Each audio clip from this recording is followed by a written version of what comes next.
J. Johnson, and today we have a brilliant guest, Dr. Sara Gottfried. Dr. Sara is a Harvard-educated physician. She helps women and men balance their hormones gracefully at any age, which is fantastic. And she's also a speaker and an author of the best-selling book, The Hormone Cure. And I just love her style. I love her flavor. I love her energy, her down-to-earthness. And she breaks all these ideas down so simply and beautifully for us to understand. And it's amazing. So welcome, Sara. Oh, thank you, Alexandra. So happy to be with you. Thanks for the sweet introduction. Yes, yeah, it's so great. I love how you're so smart and you break it down for us so that we can understand it and we can really be empowered and take control of our health. It's brilliant. Thank you. You know, I have to say, we got to keep this fun. We've got to keep it full of pleasure, and science isn't always full of pleasure. So I like to fill in the pleasure whenever we can. That's awesome. Yeah, and I love it too. I love just on your brand too. Like you're just like, you got it going on. You got the sexy, you know, and you're like, yeah, I can be hot and gorgeous and smart. And it's brilliant. Thank you. Although I have to say, my husband was threatening to take iPhone photos yesterday where I was not looking so hot and sexy. So I am just like a normal everyday woman. I just want to start off there. It's good to know because we all have those moments where we're super hot and delicious and moments where we're maybe not so hot and delicious. That's right. I mean, we're always hot and delicious on the inside because it's really an inside job. In fact, I think you teach about this quite a bit, Alexandra. Yes, definitely, definitely. So I'd love to start off with the inside. So what is pleasure kind of on a cellular level? What's happening in our body, and what does pleasure mean for you? Well, I'm going to start with the short version because this can get more complicated. We can go as deep as you want. I think of pleasure as a bliss state, as a positive emotional, psychological, physiological state in the body. Of course, men and women can have it, but one of the things I've found in my work is that women tend to be more cut off from it, tend to be pleasure deficient. So what does it look like when you're full of pleasure? I would say there's a few starring roles that we can talk about. One is oxytocin, that lovely hormone of love and bonding and connection. And there's many ways to raise that. Hopefully we'll talk about that today. There's also dopamine, and dopamine is a really important happy brain chemical that represents pleasure and satisfaction, contentment. So people with addiction, for instance, tend to be lower in dopamine in the front part of their brain, their prefrontal cortex. And that's why they're always looking for the shiny new thing, whether that's for pleasure or they're self-medicating with alcohol, drugs, work, whatever their addiction is. So that was a little all over the place, but I would say pleasure is this bliss state, and I think it's one of the best ways to reset your hormones. So we can be in a state of bliss. Like on a biological level, there's like hormones being released that literally we can wire ourselves to feel that. Yeah, I love that you brought up wiring because this is something I think is so important. So if our listeners, if our viewers get nothing else today, I really hope that you'll hear this part. And that is, we live in a culture that makes us rewire to stress, rewire to the stress hormones, especially cortisol. I talk a lot about cortisol, the main stress hormone. And what we want to do, what we're really designed to do, is to be wired to pleasure. So we've got to shift that focus away from stress, which is kind of the default setting in our culture. You know, our hurry-up world, rush, rush, rush, climb the career ladder, do this, do that. Here's your to-do list. Get it accomplished today, or else you're a failure. Yep. And pleasure often gets neglected. It's sort of the lowest priority. And that's one of the worst things you can do for the matrix, especially of the female body. Yeah, so talk to us about the female body, because, and I think, most of our listeners, there'll be some delicious men out there, but I think, a lot of the women, as you said, for most of us, we are pleasure deficient, so we're like, give me, like, we want more of it. So talk to us about pleasure in the woman's body and why that's so important. Yeah. Well, so why don't we go back to cortisol first, because I think that's a really interesting story.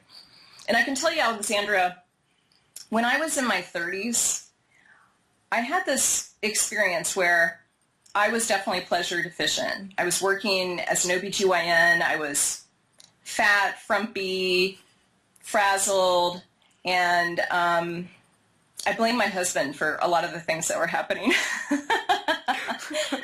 I know a lot of women can relate to this. It's not about me. It's really, this is kind of every woman's experience. Absolutely. I was burning the candle at both ends, working mom, 2 kids, and I was doing that process that I just described of rewiring my body, the matrix of the female body, to stress instead of pleasure. And a lot of the things that I tried didn't work very well. Like I tried sleeping pills. I tried pole dancing. Nice. Sleeping pills and pole dancing. Love it. I was desperate. Let me just put it that way. Totally. There's a lot to be said for pole dancing. I'm not knocking pole dancing, but what I did is I went to my doctor and told him what was going on. I had PMS, low sex drive, my energy was really inconsistent, and he offered me a few things. He offered me, number 1, why don't you take this nice antidepressant? Number 2, how about a birth control pill? Because we all know that birth control pills solve every hormonal problem a woman has. Not. And then the third part, which was really humiliating, was that he told me I needed to exercise more and eat less. And he said it in a way that just made my skin crawl, Alexandra. He said, it's simple math. You went to medical school. Why can't you get it? Wow. You need to exercise more and eat less. And that was a defining moment for me because I realized he's wrong. Like intuitively, that doesn't feel like the right answer. Why would I go on an antidepressant when I'm not depressed? I'm stressed out, but I'm not depressed. And it's going to rob me of orgasm, like one of the few pleasures I have. So I decided at that point to look at my hormones. And what I found, the first thing I found was that my stress hormones, my cortisol, was about 3 times what it should have been first thing in the morning. And cortisol was pretty much running the show in my body. It was giving me a muffin top. It was robbing me of those happy brain chemicals like serotonin and dopamine that we just talked about. And it was making me see life in this way that was sort of glass half empty. I had a lot of that, kind of victim mindset, victim consciousness, and that also just keeps you from being able to fill the pleasure prescription. So it took me about a month to fix my cortisol, and when I did that, everything else changed because cortisol is like the gateway hormone. It's the hormone that just changes everything. And the cool part about cortisol is that pleasure rebalances cortisol. It's almost like a reset button to get cortisol where you want it to be. And I can get a little more specific, with oxytocin, for instance. So within, say, 30 to 60 seconds of an orgasm in the female body, cortisol comes down. Your thyroid gets more efficient. Your estrogen gets into balance. So that's what's happening on a cellular level. There's a lot of other things happening in the brain and sort of this cell-to-soul philosophy that I have. But those are the basic key points that I want people to understand. Yeah. So I love that on the cortisol, pleasure decreases our cortisol. That is hot. And orgasm decreases our cortisol. I mean, obviously orgasm and pleasure go together, but okay, so let's talk about this. The orgasm. We're just going to get right to it. I know, right? 10 minutes or something. We'll get to like sleep and energy later. We're going to start off with the orgasm.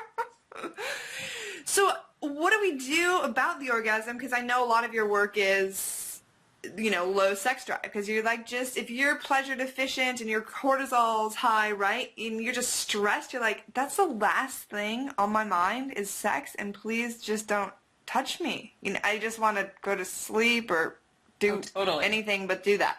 Yet this is one of the things that helps us. So what do we do about this conundrum?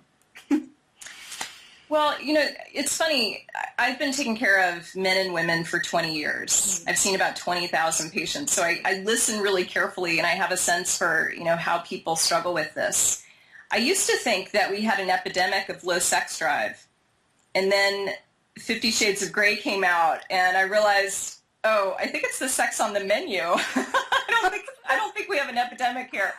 But the point here is that when you're chronically stressed, what happens in your body is that your amygdala in your brain, kind of that, some people call it the reptilian brain, the part of your brain that's constantly scanning for danger and threat in your environment, that signals a message in your brain through the parts called the hypothalamus and the pituitary to tell your adrenal glands, the cute little glands in your mid-back above your kidneys, to pump out the cortisol. So that's what happens initially. Over time, it can get more complicated. You can actually start to run out of cortisol. You can have high and low cortisol within the same day. We don't need to go there. But the idea here is that we've got to reset that system. And when you have an orgasm, when you get flooded with oxytocin, and orgasm isn't the only way to do it. I think actually a cute pair of shoes can also do this. Jimmy Choo, let me just say Jimmy Choo right here. So the idea here is that orgasm activates the limbic brain, and it gets you to stop that hypervigilance, kind of constantly scanning for threat and danger. And it turns off the part of the brain that does hypervigilance. So that's pretty cool. I mean, orgasm is the only state that actually does that in the female body. Wow. That's amazing, because we all have that, and I think maybe men have it too, but it seems like women, we're just always like, what could go wrong, and especially if you're a mother, like, you're like always on what's happening, and this is like amazing to do, right? How often? Well, yeah, so, some people say an apple a day, and I actually don't like the fructose in apples, especially if your metabolism is not working. So I would say an orgasm a day is a good way to go, at least 3 times a week.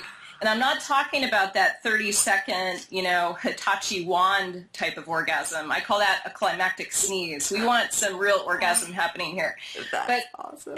Those wands are pretty good, though. I'm excited to hear more about this, but I love my wand. Yeah, not knocking the wand at all. I'm just saying we need an a la carte menu so that we're not having the same boring thing over and over again and, desensitizing our clitoris. I'm a gynecologist. You knew clitoris was going to come in here somewhere. Awesome. But I think that, one of the important things to think about cortisol, I love to make these hormones come alive, so that you don't get caught up in the biochemistry and your eyes glaze over and, you want to go have some chocolate. Right. What I think is important is to realize that cortisol is like the bad boyfriend that you had in high school or college. You knew it was a bad idea, but you went there anyway, and it blew up in your face. And stress is like that when you indulge it. The cool part, Alexandra, is that it's not actually how much stress you have on your plate. It's your perception of it. So whether you're a mother and you're in that mode, kind of that hunter-gatherer, sort of taking care of the home, trying to keep your toddler from electrocuting him or herself, when you're in that mode, it's really hard to flip the switch toward pleasure. Yeah. I almost feel like it's almost like a daily practice that we need to cultivate. And I'm not saying it needs to be, full-on 30-minute orgasm once a day, but I do think that it's important for us to have touchstones kind of built into our day so that we get into the present moment and we really focus on pleasure. But I wanted to say one quick thing, because we know that you are married to a man who is quite famous for his work on how to meditate without moving to the Himalayas. And I wanted to add here, with so much love and respect for Brian, that there's definitely ways to look at orgasm as a meditation. And I think it's actually rocket fuel for meditation. So if, some of our listeners, I imagine, meditate already, or they practice yoga, or they've got some way that they cultivate mindfulness. And I think when you combine that with pleasure, it really activates bigger parts of the brain. It's like, it's almost like speed for mindfulness. Yeah. So if we had to choose between orgasm and meditation, we could just go for the orgasmic meditation combined. Well, the beautiful thing here is that I don't think it's either or. I think that you can choose the forms of mindfulness that really serve you best. One of my favorite things is to have dark chocolate. I love, that 80% raw cacao, for instance. Yep. And, putting one of those squares on your tongue and closing your eyes and letting it melt, not chewing, just letting it melt and just being all in that moment. I can do that with chocolate. That's amazing. Right? I can't do it with raisins. So yes, we want to figure out, how do we really activate that part of the brain? I mean, it's part of that balance we want to create, not just with our hormones and with cortisol and with oxytocin and dopamine. We also want balance between the sympathetic nervous system, the on part of the brain, and the parasympathetic nervous system. So that's, sympathetic is fight or flight, as you know, and parasympathetic is rest and digest. And you don't want to hang out too much in one or the other. What's ideal is to have them both on at the same time, which is what you get with orgasm. I love that. Okay, so let's say somebody's watching and they're like, I love all of this. This is amazing. But you know what? I'm feeling frazzled. I'm feeling fat and unsexy and not juicy, and I don't want to have sex, and life just, I know it's amazing, but it feels like crap. So that's a big thing, but I think it's pretty common in your practice as well. Like, what are the main things that you recommend a woman to do other than read your book? Well, my heart goes out to this woman because that's exactly where I was 10 years ago. And if I can do this, I promise you can do this too. I think an important first place to begin, Alexandra, is to acknowledge that women in our culture tend to overgive. Tend to give until they drop. Yep.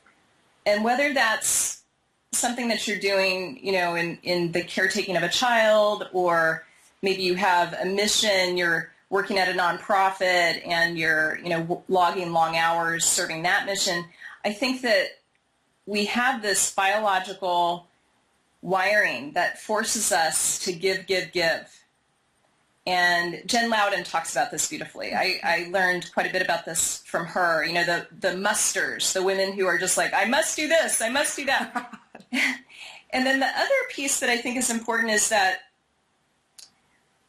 women tend to blame themselves when they feel like crap, when it feels like pleasure is, some distant island that they're never quite able to get to. And so I want to say loud and clear that you want to check out the biology, because when you feel disconnected from pleasure, usually there's a biological reason.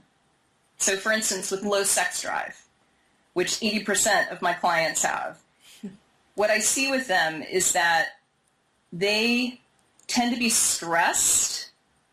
And when you're stressed, when cortisol's high, it robs you of the feedback loop that goes to your ovaries so that you're keeping estrogen and progesterone in balance. It also interferes with the feedback loop that goes to your thyroid, which runs metabolism and weight and mood. And so what we want to do is we really want to make sure that women aren't blaming themselves. And to say, it's not you, it's your hormones.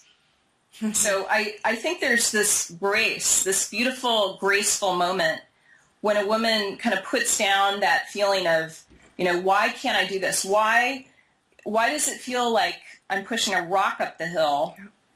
Why? I never expected life to be so hard.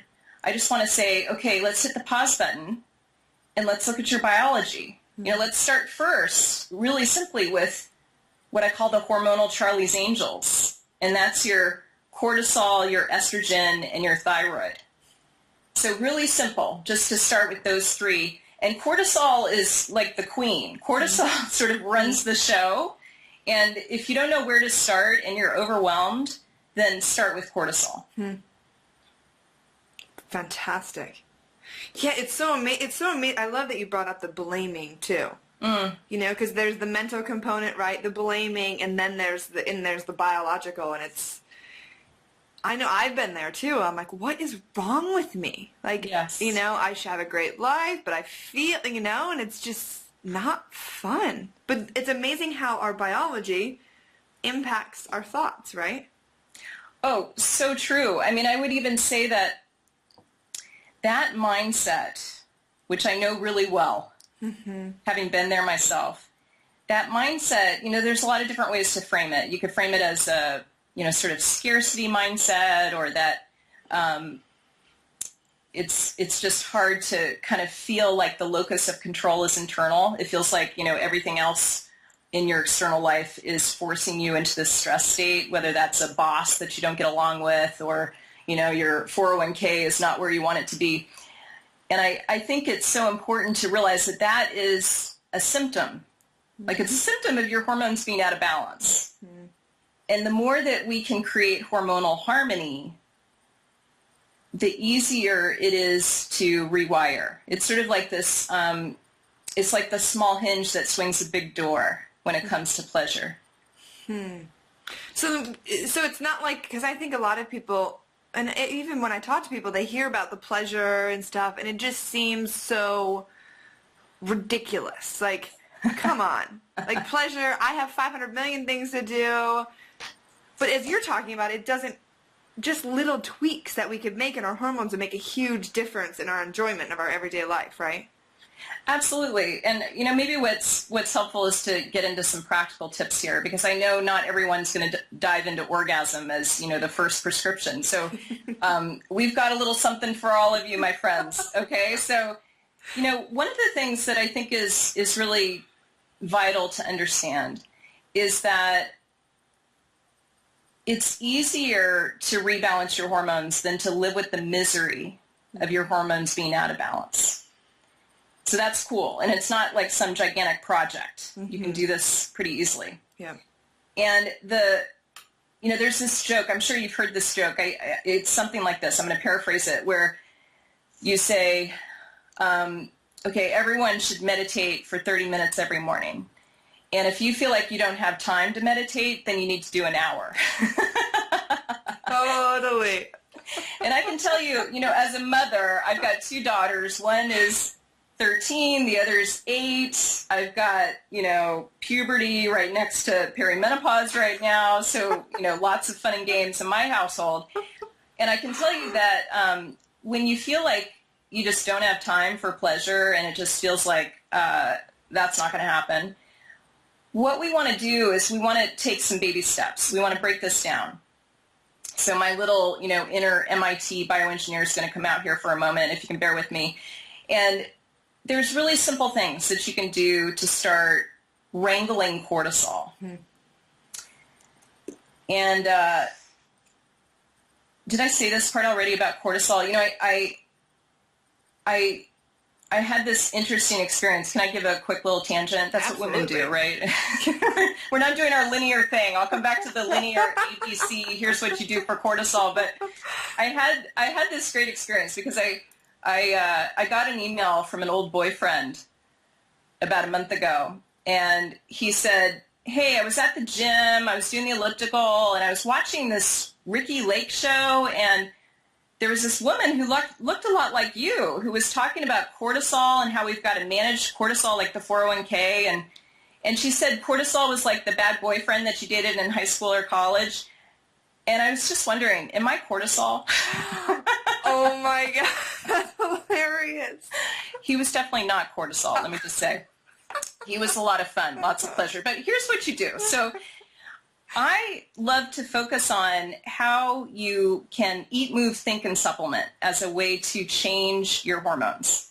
So when it comes to cortisol, I've got this 3-step process, which is based on functional medicine, integrative medicine. The first step is that you fill nutritional gaps.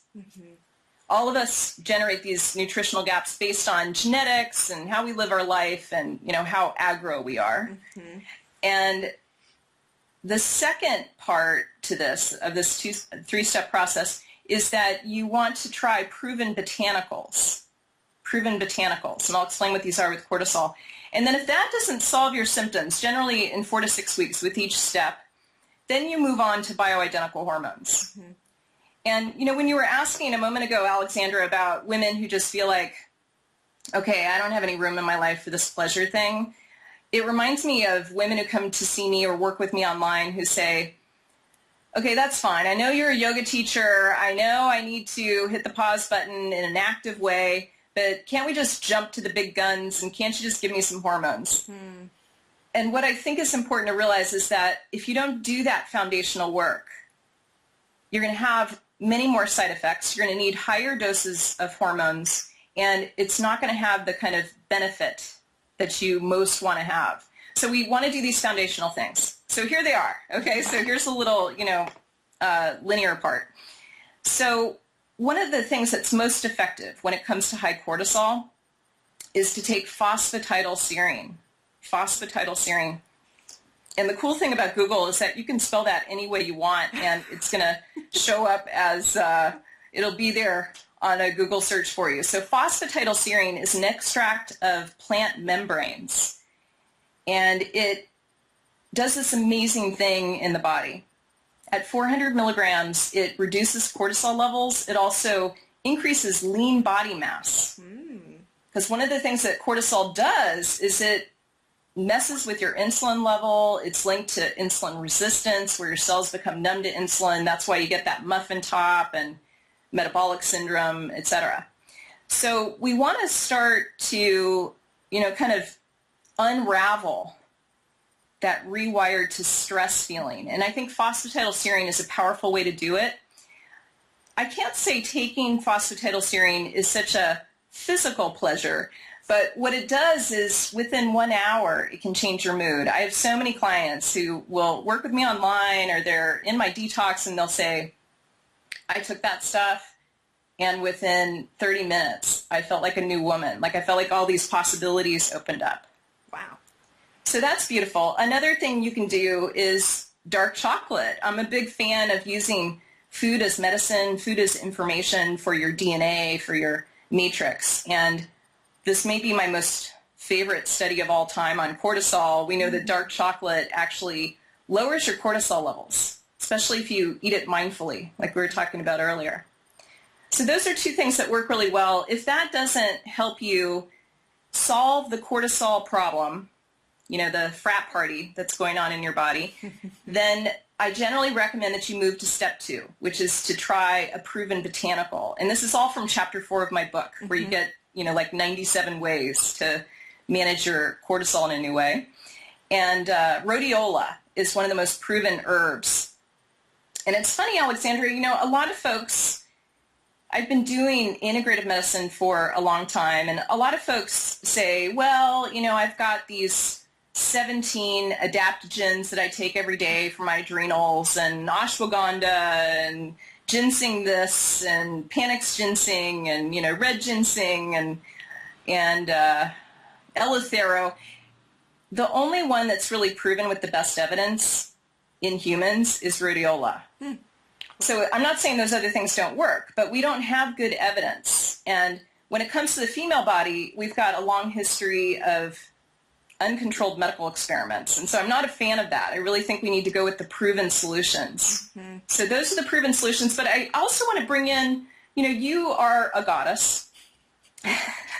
Let's bring in the goddess here, because just as I don't think you can find the answer to health and optimal living in the bottom of a prescription pill bottle, I don't think that you can find the answer to health and optimal living in the bottom of a supplement bottle. So I think you've got to knit together different strategies, for balancing the sympathetic nervous system, the on button and the off button in your nervous system. And that's where pleasure comes in. How do we bring in more pleasure just kind of woven into our day? Because I'm not going to sit on a cushion for 30 minutes in the morning. That is not my thing. I tried it for a while when my kids were younger, and they would like climb all over me. And that worked for a while, but I like to have really efficient ways to activate pleasure. And, what I would love is if our listeners could come away from this conversation with a list of maybe 3 to 5 new ideas of how you can activate pleasure, how you can amplify it in your body. Yeah. And I love that too. And I love almost as you're talking, it's like giving us the permission to say like pleasure is important. Yes. Like really it is important, and biologically we can feel delicious and have amazing energy, and that we're worth it. Because I think that's a big issue for women as well, to not invest in their body and their hormones and like the research for it, and like really is it going to make a difference? Because I know I've done it before. It's like, really, is it really going to make that much of a difference? Mm-hmm. So I love that you're like, yes, you can. It will.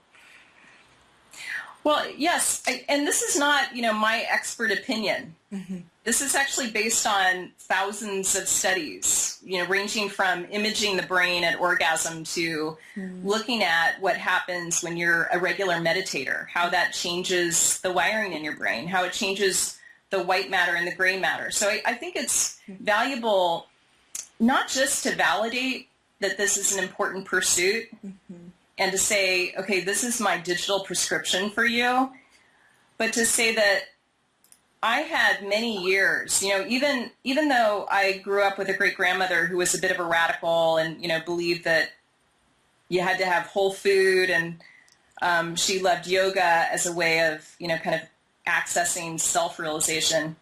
Even though I've always had that with me, I had an experience for the first 10 years in my medical practice where I would see women who complained about feeling overwhelmed, feeling tapped out, feeling like their energy was inconsistent, feeling like, I'd rather mop the floor than have sex with my husband, or if I have mercy sex one more time, I'm going to shoot myself. And I would tinker with their hormones, but I felt like I never really got to that tender place of suffering that so many of us have, that I certainly had when I was in my 30s, until I started to understand pleasure. So I'm curious on the pleasure, like what are some things that you personally love for pleasure? Well, my kids are going to be home in a short while here, so moms always tend to go to their kids first. So, and I think this is relevant, whether you're a mother or not. I think this is also, I've got a younger sister, for instance, who lives in San Francisco. I live in Berkeley, and she comes and really derives a lot of pleasure from hanging out with my kids, especially if they're behaving. And for me, it's almost like exercise. Like I really love to find ways to get into pleasure with my kids. So, of course, this is not, we'll talk about the sexual part later. This is totally non-sexual. But, I know you know a lot about positive psychology, and I want to weave some of that in here too. I was not always a happy mother. Like I just was explaining how I was actually pretty miserable back in my 30s when I was working too much, and I struggled with motherhood. It's painful to even talk about it. When I had my first baby, I was 32 years old, and I remember holding her and just like, oh my gosh, I've wanted this baby for so long, and like I couldn't connect to the love that I had for her. I had postpartum depression. I had a problem with all of my hormonal Charlie's Angels. So I want to say that when it comes to motherhood, I'm a big fan of Marty Seligman, who talks about signature strengths. And I feel like I'm just doing one tangent after another here, but what the heck? We're just going to bring this in. I love it. We're going to channel Virginia Woolf right here. and Marty Seligman together. Awesome. Great combo. Yeah, so he's got this great exercise. In fact, I think you can do it for free on his website, where you identify your signature strengths. You know, like the top 5, the top 7 strengths that you have. And my top strengths are, this will be a big shocker for you, love of learning. That's number 1. And love of beauty, sort of aesthetic beauty. And so what I realized is that I needed to do things with my kids that really activated my signature strengths. So I'm a little bit of a freak. You probably can tell that already. And one of the things I did is I started doing dye workshops with them, where I started learning about toxic dyes and how we all sort of understand about how we need to eat organic food, and yet we're wearing these toxic clothes. Yeah. And I got interested in doing these natural dyes, where you use local wildflowers and amazing products that are just around your house. And my kids loved it too. It was like an art project that we could do together. And it was pure pleasure. We've done like 8 of them. I mean, it's just, it's so fun. And that's one of the things I do. But that's like a hard thing to do, to schedule, and it takes some time, etc. But here's something really simple. And I think I learned this somehow from Oprah or Gayle King. I can't remember where it came from. But I learned that when your kid first gets up in the morning, does your kid still sleep in a crib, Alexandra? My kid sleeps next to me. Okay. Okay, so maybe you have this. So in my house, I'm usually up early. I'm writing in my kitchen, and then my kids will come up and get ready for school. And I learned from Oprah, or someone, kind of like Oprah, about how you want to connect your eyes with your kid and just like shine the love lights. And just like totally tune in and say, I am so happy to see you. It is such a pleasure to have this moment with you. And how that's such an important gift for your child. It also works well on husbands, I found. Totally. So those are a few quick little things. And, now I have a 13-year-old who's in puberty, and she's, when the oxytocin and the estrogen is going in the female brain when you're 13, all you care about really is talking to your girlfriends or texting. Yep. A little bit about boys and music. Those are like the key drivers, right? So we have this experience of driving to school, and when I pick her up from school, where we're listening to music. And when you're in your 40s like I am, you get a little attention deficit. And so listening to rap or hip hop or, whatever it is, blurred lines, that seems to be on like every other song, it's hard for me. Like I can't concentrate, but I've learned that the pleasure of like listening to music with her and kind of sharing that moment and understanding why she loves the music and what it does for her and what the lyrics mean, like that is a really immersive pleasure experience. So there's 3 quick ones with kids. I also practice yoga. My yoga practice doesn't look like what it used to. I used to do 90 minutes of Ashtanga almost every day, and I don't do that anymore. I know you practice yoga too. Sometimes what it is yin yoga for 5 or 10 minutes, a sacral release on the mat, on the floor, and that's also pure pleasure for me, especially when I'm releasing my low back. I think there's something so important for women. I think we store so much in our pelvis. Yeah, totally. For me, it always goes into my right SI joint. Oh, mine too. So we got to release that stuff, right? It's important. Well, and I love that you brought up the yoga too, and like the movement, because I'm similar to you. I've been an athlete, and I used to be like, hitting the pavement and strength and just like intense. And now, especially as I'm in this whole pleasure thing, I'm like, I don't really want to work that hard. Like, I like it and it's fun to do, like get a hit every once in a while, but I don't want to do it every day. And then I also realized a lot of the reason that I was doing it was because I wanted to look fit and it was all about my body image. When I give that up, I'm cool with just like chill yoga. So can you talk about the exercise and how that goes with our pleasure, and how a woman can really find what does give her pleasure versus just exercising to lose weight or whatever the body image stuff is? Absolutely. I mean, I think we could probably talk about this for a couple of hours, but I'll just try to hit some of the highlights. When I had that experience with my doctor, bless him, that experience 10 years ago where he told me that I just needed to do the simple math of exercising more and eating less. It was at a time where I was running. And I was, just as you described, I was someone who, I didn't feel like it was even worth my time unless I did 4 or 5 miles. Yeah. And I would track, how fast I was running. I was very immature masculine about it. And I had injuries. I was about 25 pounds heavier than I am now. And what happens when you run or when you spin or you do, one of those forms of exercise where you're really pushing your maximum oxygen capacity, VO2 max, is that you raise cortisol. Mm-hmm.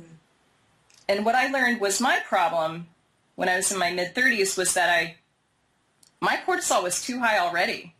So I had this cortisol that was about 30 in the morning. It was about 3 times what it should have been. And when I went running, it would go even higher. Mm. And it would, your belly fat, this visceral fat that you have in your belly, has about 4 times the number of cortisol receptors as fat elsewhere. So when you're raising cortisol so high, you're actually creating more of a muffin top. So when that doctor said to me I needed to exercise more, eat less, I really didn't feel like that was right. I needed adaptive exercise. I needed to, really step into, I'm gonna drop a little bomb here. I'm hoping that you'll take it. I needed to kind of find that higher feminine, higher masculine balance when it came to my lifestyle, when it came to mothering, when it came to working, and when it came to exercise and food. Mm-hmm. So I actually eat more calories than I did before. I think calories are irrelevant, but I eat the right foods for my matrix, and I exercise about half as much as I used to. Mm. But it's pure pleasure, pure pleasure. And sometimes, yesterday I was on a treadmill running, and I was doing burst training, and I really love that. Yeah. I mean, I can feel the growth hormone rising when I do burst training, and I usually go running with a girlfriend, and that's a beautiful thing, right? Because it's mostly therapy. Totally. I think you get the oxytocin connection. You get the oxytocin, you exercise. I mean, it's just like win-win-win, right? And I think the chief of psychiatry at Stanford one time said, if you're a guy and you want to improve your health, be with a woman. Mm. If you're a woman and you want to improve your health, hang out with your girlfriends, right? We know that this is a really effective way to kind of find that balance with higher feminine, higher masculine. Mm-hmm. So I can say a lot about this. I think, adaptive exercise, Pilates, yoga, resistance training, I think those are really effective. For some women, they love to dance. Yeah. Another thing I do with my kids, my 8-year-old taught me how to use the Wii and do Just Dance 4. And there I am, I'm like doing J-Lo with her, and she's beating me. And we're laughing like crazy, and laughing lowers your cortisol. It raises oxytocin. Love that. That is awesome. I love that. I just went to a dance medicine class, just freestyle dance with Emerson. He's a year today, actually. And oh, happy birthday, Emerson. Yay. Happy birthday to you, Mama. Oh, thank you. It's definitely, yeah. I wrote that in my calendar, like, Happy Mother's Day. Like, it's my first year as a mother. That's amazing. And to all the mothers out there, like, Happy Mother's Day. Absolutely. But it was so fun to take him to this dance class and see him. Like, he's got his own dance. He's like, and it's I love that. So fun. And I love that you just had those ideas, too, of, like, how we can play with our kids and how we can just bring little moments. Because sometimes we get so wrapped up in our you know, the rat race or the masculine. I love that you brought that up. You know, we can soften into our feminine and more like, what would my feminine goddess do right now? Which is different than our masculine goddess. It's so true. And it's, you know, it's one of those things that you might be a little better at staying connected to this, but I fall into that barrel of immature masculine all the time, right? And I'll hear myself, like I'll be at home on a weekday with my kids, and I'll start to get into, did you do your homework? Did you do your reading? How about the reading log? Did you finish that? What projects are due? What quizzes do you have this week? And I'll hear myself, and I'll just be like, I sound like such a bitch.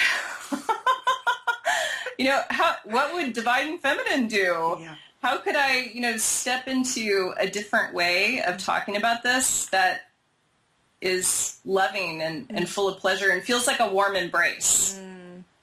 Which brings up hugs, another fantastic way to raise your oxytocin. And Paul Zak did this great TED Talk where he says, based on the half-life of oxytocin, you want to have about 8 hugs a day. Wow. So 8 hugs a day, that's another digital prescription for all of our listeners through Paul Zak. And quick little caveat, he didn't mention this, but you got to hug a guy longer. So you got to hug a guy about 3 times as long to get the same bounce in oxytocin, because women are really good at making it. Men need, you know, you have to like pull the layers back a little bit more with men. They tend to be more resilient. You know, I'm going to speak generally here. Yep. You asked about this earlier. You know, men don't have the same issues with hypervigilance that women do.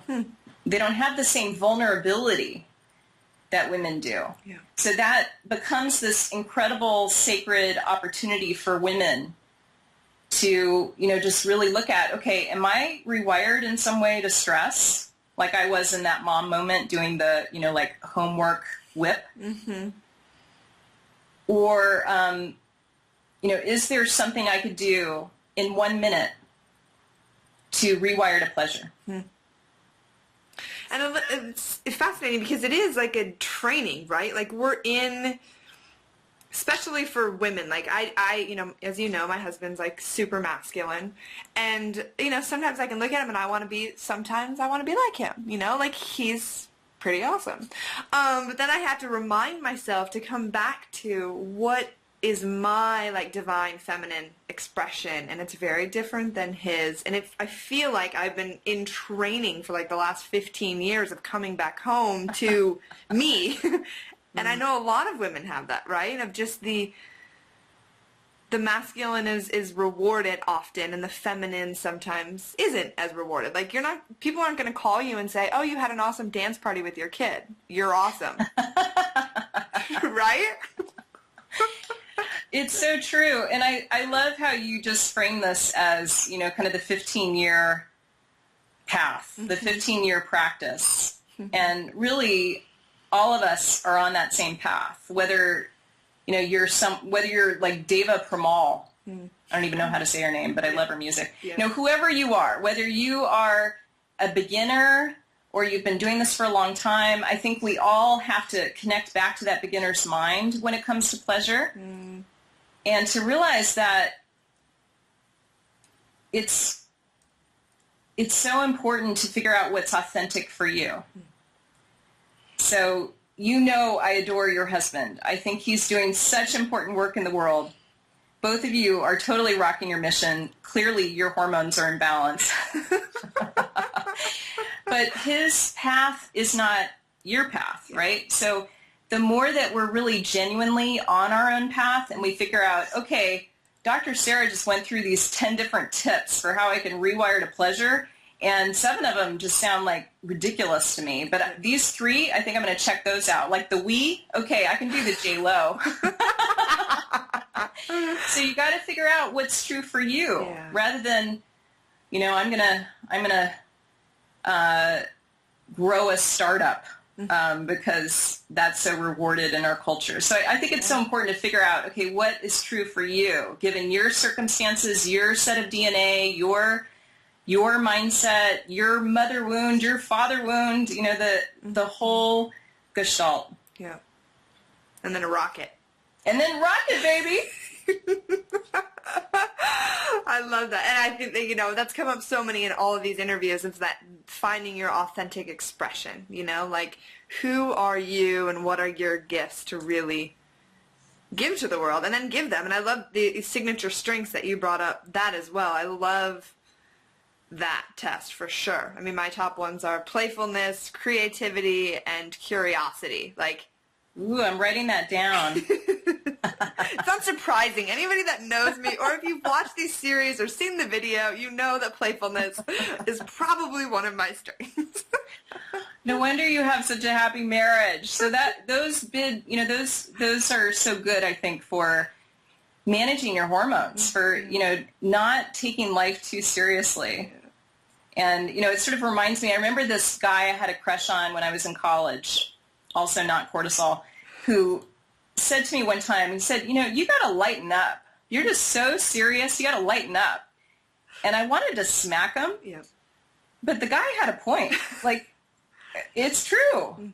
When you are so serious and just like, hard driving and you're deadline driven and there's no room for any pleasure, it's like the last thing on your list, and so you never get to it. Mm-hmm. There's a cost. Yeah. Like, it's not, I think a lot of women and men have this feeling that, okay, well, I'm just going to work hard. I'm going to do this thing. I don't have any room for pleasure. I'll focus on that, a year from now or 5 years from now. But what we know is that it actually ages you prematurely. So can we have another quick science moment? Absolutely. I love it. Okay, so beyond cortisol, one of the things we know is that when you have high perceived stress, and it's all perception, it's not the amount of stress that you have, it ages you as measured by your telomeres, those cute little caps that are on your chromosomes that Elizabeth Blackburn, the goddess biochemist from UCSF, she's the one who got the Nobel Prize in 2009 because she found that premenopausal women, so this is, those of us in our 20s, 30s, and 40s, premenopausal women with the highest perceived stress age 10 years faster than women with a normal amount of stress, who have playfulness and curiosity as their top signature strengths and are dancing with their son Emerson. That's amazing. So this is, pleasure seems to be the way to go on all fronts. Well, the interesting part about pleasure, I'm going to explain it in another way because I love to, talk about these prescriptions in different ways since we have so many different listeners and learning styles among the folks who are tuned in. I think of it this way. I'm not saying that I want you to only focus on cortisol. I'm not being overly reductionistic like that because cortisol is just one piece of the puzzle. It's a little more complicated, of course.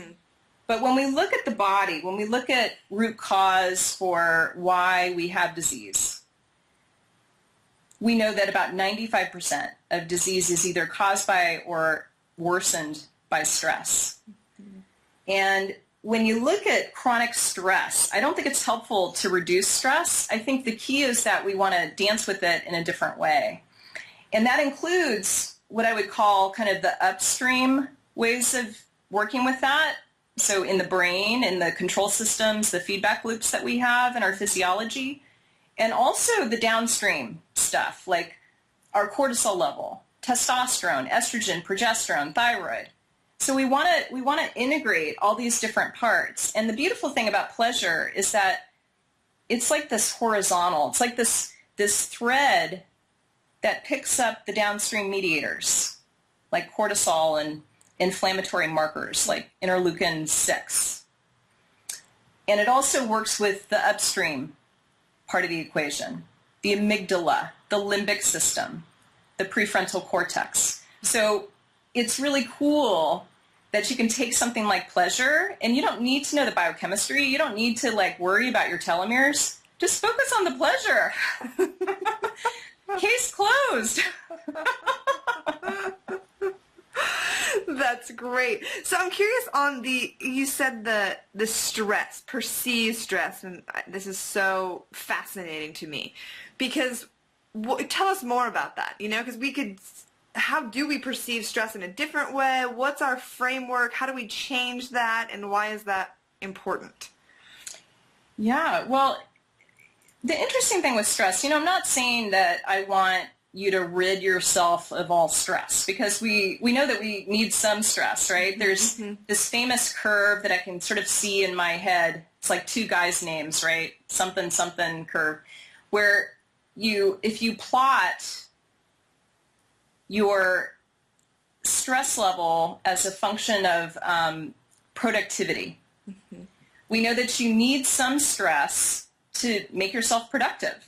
So the curve is kind of like an upside down U, where you want the sweet spot. You want that place where you've got the right amount of stress so that it's called eustress, EUSTRESS, and you're productive. So you're feeling like, ooh, yes, you're in that Goldilocks position where you've got enough stress to move you forward and to rock that mission and really feel fully engaged and alive and optimal living. So you don't want too little, and you also don't want too much. And what I find is that a lot of people are past that sweet spot where, they're wired 24/7 and the iPhone is making them crazy, whatever it is. And I hope I'm not getting you into trouble with all this branding that I've been talking about. Not at all. The iPhone, it can actually, it's both a blessing and a curse. But the idea here is that you want to find that sweet spot for you. And it's a little bit different for everyone. It was different for me when my first child was a year old than it is now. Yeah. My kids' parenting isn't as physically taxing. It's more psychologically taxing. Yeah, totally. But, sort of, how do you stay at that peak part of the curve? It's peak performance. It's, where you're not so overloaded. You don't have so much perceived stress that you are approaching burnout. Or you're starting to rob your supply of serotonin. Or as my assistant calls it, Dr. Serotonin, the lovely brain chemical that's in charge of sleep and appetite and mood. So everyone's a little bit different. I think we've got to experiment to sort of figure out what that looks like. I can tell you, when I launched my first book, The Hormone Cure, and we hit the New York Times bestseller list for 2 weeks, I was a little bit past that peak performance part of the curve, okay? Let me be honest. And I was sitting too much. We know sitting makes you fat and dumb. And it's, we've got to figure out, like, how do we shift the way that we look at stress? So there's so many different ways to answer this. One of the things that comes to mind is that when it comes to perceived stress,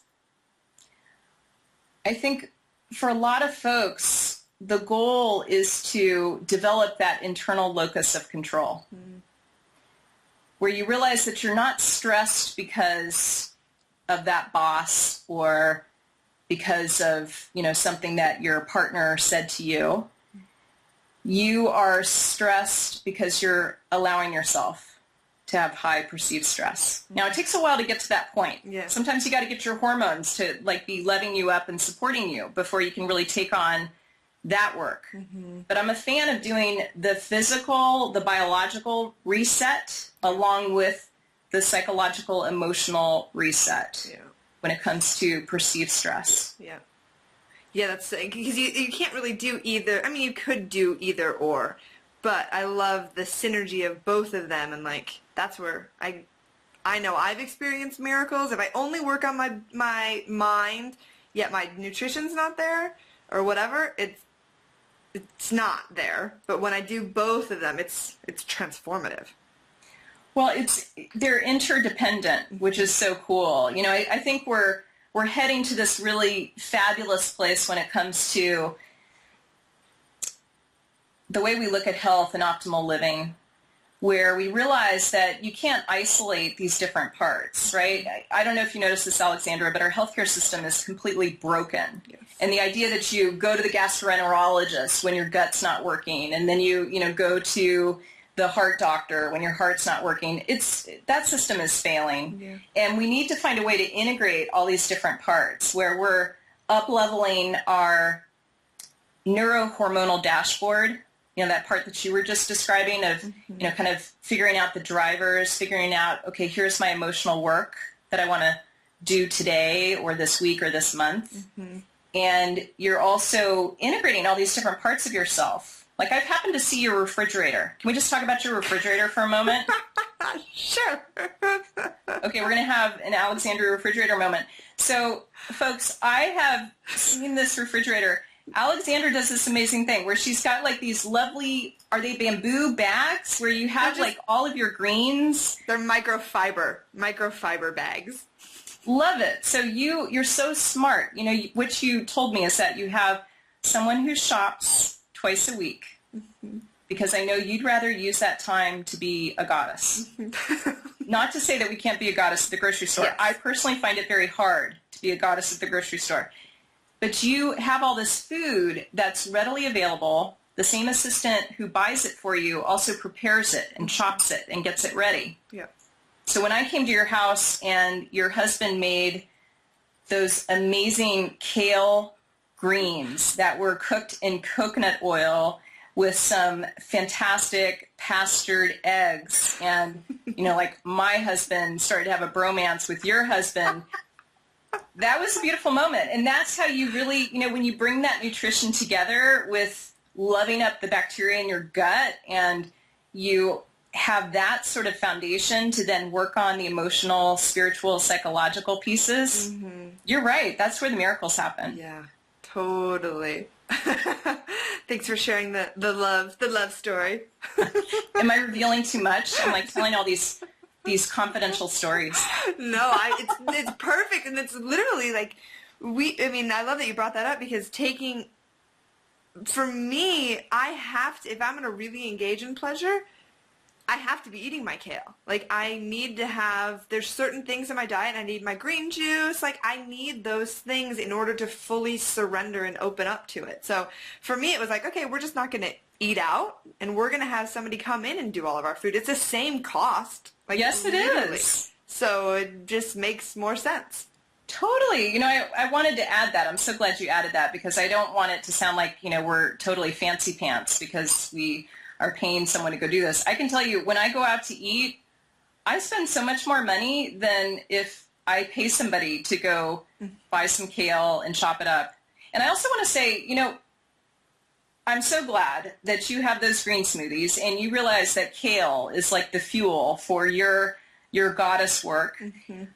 Not everybody does. Like, there's this gene that makes you taste the bitter taste when you eat things like kale. My husband has this gene.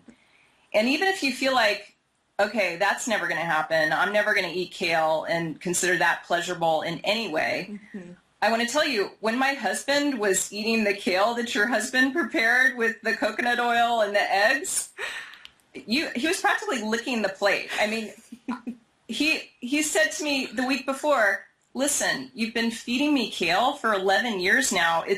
I'm never going to like it. That's amazing. But there he was, thank you, Brian. There he was, just like total pleasure. Total pleasure. Yeah. I love that you're bringing that up too, because I think a lot of times we associate pleasure, and especially pleasure in our culture, it's like it's indulging in the gallon of ice cream or whatever it is, that you couldn't actually enjoy healthy foods. And I think, as you know and you teach, when you really kind of reset your system and your hormones and all of that, I wouldn't eat anything else. Like, I literally, I feel too crappy if I do. Yeah. This is such a good point. I'm really glad you raised it. Should I do a little science? Absolutely. Sort of correlate, since I can't help myself. What we know is that if you're a cortisol-driven person, and by now you've figured out that I'm a recovering cortisol junkie, when cortisol is running the show and it's high, it gives you more sugar cravings. Totally. So not just the belly fat, the muffin top, the Buddha belly, it also is making you hear jungle drums, especially in the afternoon. Why is it between 2 and 4 p.m. that we tend to, want to have the latte or the ice cream? And when cortisol's high, I think it's hard to do what you just described, which I would maybe frame as being able to present value what that choice, what that food is going to do for you and do for the matrix of your body. Mm-hmm. So people who are able to, dance with stress, navigate stress in a way that really serves them, they don't eat for emotional reasons. They don't eat a pint of Ben and Jerry's. Mm-hmm. Now, I love Ben and Jerry's. Give me some Chunky Monkey, but I can tell you the first 3 bites are what I enjoy the most. And after that, I'm going to have a carb hangover the next day. Mm-hmm. So we've got to present value things like that carb hangover. Yeah.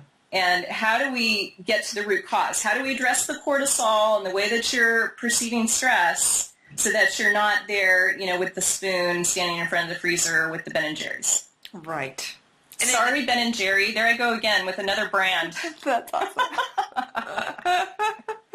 And then when we balance those hormones, then we're not doing that as often, or because I definitely still have my emotional, and I'm kind of new tired mom, but the 2 to 4, I'm like, the chocolate, and it's not just the square, like you said, the beautiful, seductive, whatever. It's like, I want the whole chocolate bar.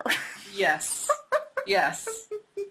No question. And if that happens, once again, I would say, darling, don't look at this as a moral failing. Look at it as a message, sort of a divine feminine message. Is it that you don't have enough magnesium? Is it that your sleep needs an upgrade? Because we know that if, just one night of bad sleep raises your cortisol. And my heart goes out to all the women who have babies because, how do you get a good night's sleep? None of my kids slept, right? I mean, I know how that is to just be like, don't you dare take my Ben and Jerry's away from me. No, you don't understand. This is my lifeline. No, I totally get that. Oh my gosh, that is awesome. I love that. And for me, it's also checking in, and I think a lot of times we do that, the emotional eating, and I know a lot of women have that, and it's a very common, thing, and it's like, you know what, I need a nap, or I need a hug, as you were saying, or I need to go dance, or I need to move my body, whatever, that there's only so much the chocolate can give us. That's right. I mean, it's not going to improve the way your DNA is expressed.